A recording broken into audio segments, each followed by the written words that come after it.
We are so glad that you're here. We have a studio audience here in New York because this is the one thing that I remember going to school and the teacher would come in and she'd say, okay, time for a pop quiz. Oh, crap. And I was never ready. This one you don't even have to study for. This is a pop quiz, and I invite you to get a pencil and paper and follow along. Ask yourself the questions that I'm asking the studio audience. Before we had the audience sit down, we gave them this quiz. It is actually part of a chart I'll show you here in just a second.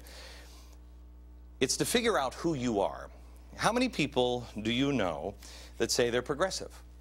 And they don't really even know what that means. I didn't know the difference. You know, what, 10 years ago? You started looking and you say, okay, well, the Republicans, they're for smaller government and they're for lower taxes, and the liberals are on the other side, the Democrats are on the other side. Now it's kind of complex because now liberals are no longer liberals, they're now progressives. What's the difference between a liberal and a progressive? Well, we have to find out who we are if we're going to solve anything so we can be honest with ourselves. Let me show you the difference between the choices that you're going to have to make. And I ask you here to figure out and answer, which one are you? Are you a liberal? Are you conservative? Are you a libertarian? Are you progressive? My guess is that most Americans are a libertarian. Wait until the end of the show before you say, that's ridiculous, because there's two kinds of libertarian. There are liberal libertarians and there are conservative libertarians, but there are not progressive libertarians. Why? Because these two are diametrically opposed to each other. About 100 years ago, these two were diametrically opposed to each other. In the old days, when I was a kid, actually in the 1800s, and over in Europe it still is, liberal means something entirely different. The classic liberal is really more of a libertarian, somebody who is for absolute individual rights. They're for the smallest government possible. But progressives came in the turn of the last century, and everybody started saying, yeah, I'm a progressive. Remember, the difference between a Marxist and a progressive is what? It is the difference between revolution and evolution. They're both for massive total government. Marxists do it through revolution. Progressives do it through evolution. Piece by piece, bit by bit, they eat at the Constitution. That's what it was designed to do, to progress past the United States Constitution because it's outdated. All right, so you can't be a classic liberal and a progressive. Progressives came into power. Everybody said, this is great, we're going to be this country of progress. And then all of a sudden, they started saying, oh, wait a minute, you've given us the income tax, you've given us the Fed, you've given us prohibition, you've given us World War I, and now you're trying to give us a global government through the League of Nations. It only took about 4 years before Americans were saying, okay, I'm not a progressive, I'm not a progressive. Kind of like what America is going through now. Progressives changed the name of liberal, changed the meaning. They folded themselves into this, and by doing this, they took away anybody who believed in small government, because there were progressives as the Republicans and progressive as Democrats. But there was nobody that believed, until 1971, nobody believed, or they didn't have a place at the table for very limited government. The chairs were taken away from the table that our founders were all sitting in. All of them were for smaller government, varying in size, but individual rights, smallest possible government. Progressives took it away from the table until a guy named Nolan in 1971 was sitting in his living room, and he came up with a chart. Do we have it on the other side of this?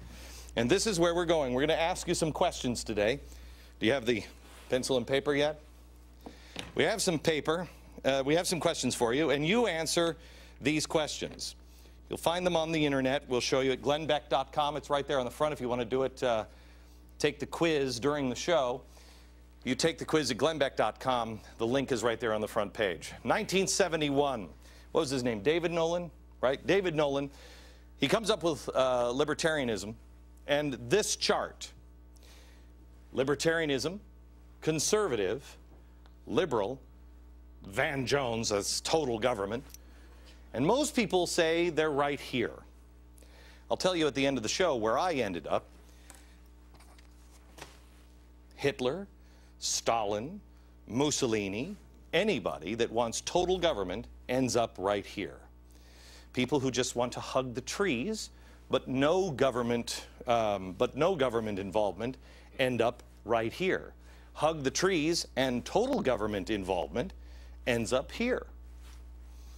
I guess don't worry about anything. You're a conservative. Don't worry about any government doing anything up here as a conservative, but you also want to save babies with abortion here. You want to force everybody to make sure they're going to your church. You would be right down here or in this area, but on this side of it. Got it? No government. Anarchy is really up here.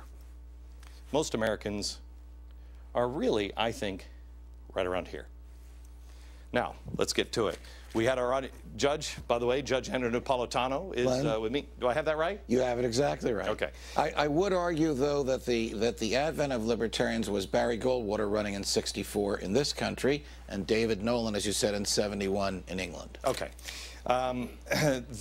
Would you agree that most people are libertarian in their thought process? Yes. When you ask them, would you rather live your life as you want to live it, or would you rather the government told you how to live it? Almost everybody answers yes to the first question. Okay. So let me go on the questions here. And take this at home. And again, you find the quiz at glennbeck.com. But here, let's go to the first question. And we're going to start with, what is it, Second Amendment and guns? Second Amendment and guns. Here is your first option. The Second Amendment only applies to militias, National Guard, and no specific protection is afforded to individuals. The government should decide how guns should be regulated. How many people said that? Nobody in this audience. Oh, you're all fans of the show. God bless you. The next one is... Give me the next question. The Second Amendment clearly protects the right to bear arms. Government regulation of guns is a violation of the Second Amendment. The right to self-defense is meaningless without the means to defend yourself. Who checked that when you were taking the test? I generally support the right to bear arms. Government should regulate arms via registration requirements and other regulations, is the next one. Who said that? Why did you, Regina, why did you say that? Because I guess I got stuck on regulate arms via registration, because maybe for the safety of more people, they should know where these guns are. Okay. Anybody else? Is that what everybody was thinking? Anybody who voted for that? Judge, what's the problem with that? The problem is that the first thing that tyrants have done when they've taken over governments is to confiscate the guns from people. And if people have to register their guns, then the tyrants know where to go to get them. And that's the reason that the framers weren't interested in hunting. They were interested in making sure another king didn't show up. Right. Well, they were interested in hunting, but not for sport. Right. They were hungry. Right. People had to go out and shoot it. They didn't go to get the little styrofoam pack at the freezer at the grocery store. But they didn't write that Second Amendment to protect their right to hunt because hunting was so natural to them. Right. They wrote it so that they could make sure, the people could make sure that no king ever showed up again. Well, then if you don't have any registration at all, though, to Regina's point, how would you know where the bad guys are? I mean, you're just going to let anybody have a gun? Anybody can have anything? Anybody can have any means that is technologically acceptable at the time to defend themselves, because the right to self-defense is a natural right, and the government can't interfere with a natural right unless we have violated someone else's natural rights. The argument will be, well, I mean, if you're going to go after, if you can defend yourself with a revolver.